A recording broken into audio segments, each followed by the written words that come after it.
கட்சியின் ஆர்ப்பாட்டம். ஆர்ப்பாட்டம் இது ஆர்ப்பாட்டம். அனைத்து கட்சிகளின் ஆர்ப்பாட்டம். பிஜேபியின் கைப்பாவை இடி சிபிஐக்கு எதிரான ஆர்ப்பாட்டம். ஆர்ப்பாட்டம் இது ஆர்ப்பாட்டம். பொய் வழக்கு போடும் சிபிஐ இடிக்கு எதிரான கண்டன ஆர்ப்பாட்டம். பதவி விலகு, பதவி விலகு, பதவி விலகு, பதவி விலகு. சர்வாதிகார மோடியே, சர்வாதிகார அமித்ஷாவே, பதவி விலகு, பதவி விலகு. நேர்மையான தலைவர்களை பொய்யான குற்றச்சாட்டில் கைது செய்து சிறையில் அடைத்த சிபிஐ இடி மீது நடவடிக்கை எடு, நடவடிக்கை எடு, நடவடிக்கை எடு, நடவடிக்கை எடு. ஆம் ஆத்மியின் தலைவர்களின் நற்பெயரையும் அன்பையும் பொய்யான குற்றச்சாட்டில் கலங்கடித்த பிஜேபியின் கைப்பாவை இடியையும் கைப்பாவை சிபிஐயும் கண்டிக்கின்றோம், கண்டிக்கின்றோம், கண்டிக்கின்றோம், கண்டிக்கின்றோம்.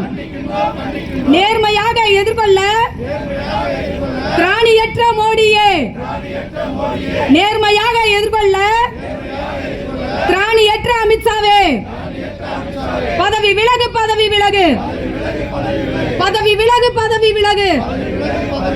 மன்னிப்பு கேள், மன்னிப்பு கேள், மன்னிப்பு கேள், மன்னிப்பு கேள். சிபிஐ இடியே மன்னிப்பு கேள், மன்னிப்பு கேள். மக்கள் மன்றம் முன்பு பகிரங்கமாக மன்னிப்பு கேள்.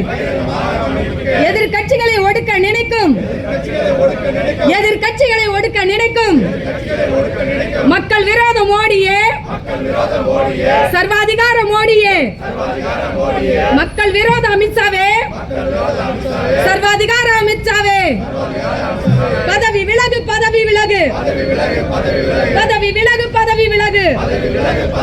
மக்கள் விரோத மோடியே, பதவி விலகு. இன்னைக்கு ஆம் ஆத்மி கட்சி சார்பில் அனைத்து கட்சிகளையும் அழைத்து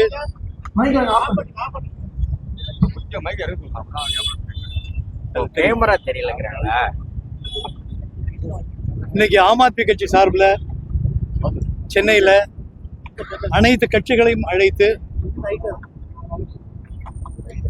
ஒரு கண்டன ஆர்ப்பாட்டத்தை மோடிக்கும் அமித்ஷாவுக்கும் தேர்தலை மட்டுமே நோக்கி இந்தியாவில் அரசியல் செஞ்சுக்கிட்டு இருக்கிற இவங்க மக்களுக்கு மக்களை பார்த்து அரசியல் செய்வதை விட தேர்தலை நோக்கி அரசியல் செஞ்சுட்டு இருக்கிறாங்க.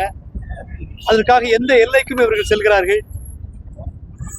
இதற்காக நம்ம சிபிஐயையும் அமலாக்கத்துறையும் குறை சொல்றதை விட அதை ஏவி வருகிற மோடியையும் அமித்ஷாவையும் தான் இங்கே நாங்கள் பதவி விலக சொல்றோம்.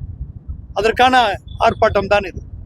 என்ன காரணம்னா, டெல்லியில் ஒரு நேர்மையான ஆட்சி, நியாயமான ஒரு ஆட்சி, மக்களால் தேர்ந்தெடுக்கப்பட்ட முழு மெஜாரிட்டியான ஒரு ஆட்சி திரு அரவிந்த் கெஜ்ரிவால் அவர்களால் நடைபெற்றது. அப்படிப்பட்ட ஆட்சியை நியாயமான முறையில், நேர்மையான முறையில் வீழ்த்தவோ எதிர்கொள்ளவோ முடியாத திராணியற்ற இந்த மோடியும் அமித்ஷாவும் இடி சிபிஐ ஐடி போன்ற நிறுவனங்களை பயன்படுத்தி, ஏஜென்சிகளை பயன்படுத்தி தவறான பொய்யான வழக்குகள் எல்லாம் பதிந்து ஊழலை ஒழிக்கிறது தானே கட்சி, ஊழலை ஒழிக்கணும்னு தானே கட்சி ஆரம்பிச்சிங்க. உங்க மேல ஊழல் வழக்கே போட்டு உங்களை காலி பண்றோம்னு சொல்லி கட்சி ஒரு பொய் வழக்க போட்டு 100 கோடி ரூபாய் என்னமோ அரவிந்த் கெஜ்ரிவால் வாங்கிட்டாருன்னு சொல்லி ஒரு பொய் வழக்க போட்டு அவரை 6 மாசம் சிறைகளை தள்ளினாங்க.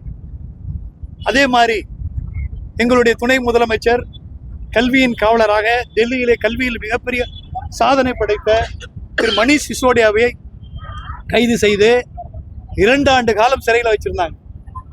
அந்த வழக்கு சமீபத்தில் டெல்லி நீதிமன்றத்துக்கு வந்தபோது இந்த வழக்கில் நாங்கள் ஆரம்பத்தில் சொல்லிட்டு இருக்கிறோம், எந்த ஆதாரம் இல்லை, நாங்கள் செய்யலை, ஊழலை ஒழிக்கணும்னு நாங்கள் ஊழல் பண்ண மாட்டோம், அப்படின்னு பல மாதிரி சொல்லியும் பிரயோஜனம் இல்லாம எங்க மேல அந்த ஊழல் வழக்குல எந்த ஆதாரமும் இல்லை சொல்லி அரவிந்த் கெஜ்ரிவால், சிசோடியா மற்றும் 23 பேரையும் டெல்லி நீதிமன்றம் இந்த வழக்கு தவறானது, வழக்கு போட்ட முறையே தப்பு, இதுல எந்த ஆதாரம் இல்லை, சிபிஐ மேலையும் இது அவங்க மேல விசாரணைக்கணும், அவர்களுக்கு நடத்தின முறையே தப்புன்னு சொல்லி டெல்லி நீதிமன்றம் தீர்ப்பு கொடுத்துருக்கு. அவங்க மேல்முறையீட்டுக்கு போறாங்க, அது அவங்க இஷ்டம். ஆனால் எல்லா ட்ரையலும் எல்லா விசாரணையும் எல்லாம் முடிஞ்சிருச்சு, விசாரிக்கப்பட்டு எல்லாம் முடிஞ்ச தீர்ப்பு.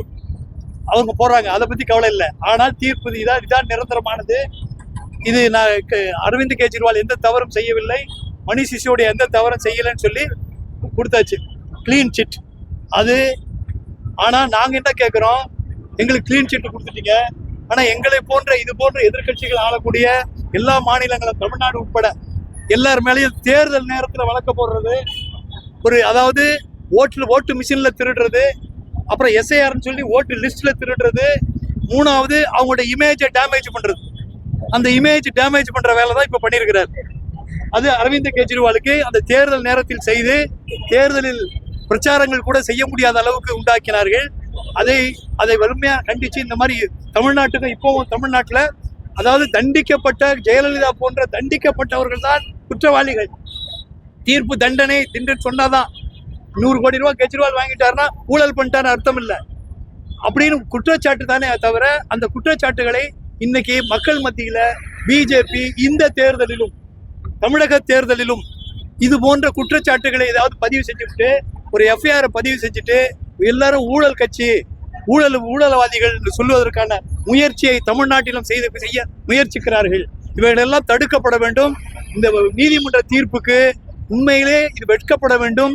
மோடிக்கு வெக்கம் கிடையாது, அமித்ஷாவுக்கும் வெக்கம் கிடையாது. என்ன தப்பு நடந்தாலும் எப்ஸ்டீன் ஃபைல்ல வந்தா கூட அவங்க கவலைப்படுறது கிடையாது, அதுக்கான வெக்கப்படுறது கிடையாது. அதனால நாங்க இன்னைக்கு அனைத்து கட்சிகள் எல்லாம் ஒன்றிணைந்திருக்கிறோம். இந்த விஷயங்களை இவர்கள் செய்யக்கூடிய இந்த தவறுகளை கண்டிக்கிறோம்.